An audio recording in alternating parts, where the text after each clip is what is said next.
I've been in the game for so long. I've had this platform for so long, done a lot of talking, just because I've been asked a lot as well. And maybe people feel like to a degree I give honest and thoughtful answers. I try the best to improve the game and make sure that we move into the right direction with our sport. That's what's always been, for me, a number one priority as well. It's not that I just suck everything out of the sport, but I also give time back. I give the importance back to make sure that the tour runs as well as it can, and it creates a better platform for those in the future, even though we already sort of living our dream anyways. So maybe that's where I have a sentimental, sort of attachment with everybody else, also with the former generation, because of how I play with my one-handed backhand, how much I love the history of the game.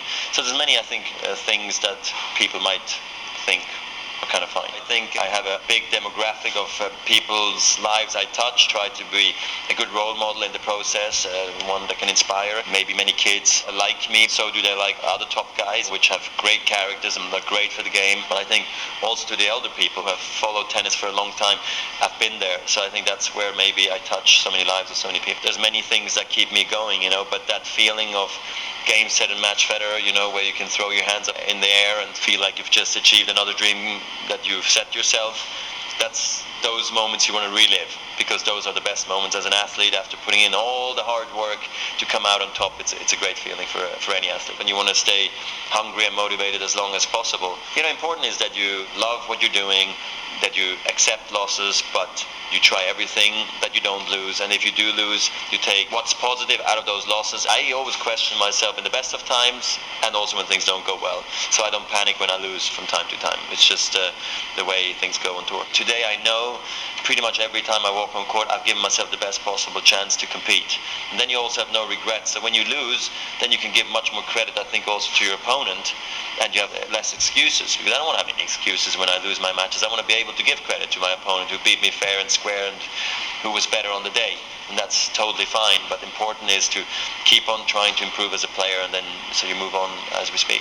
The secret of being successful is winning when you're not playing so well, because more often than not, believe it or not, you don't actually always play so good.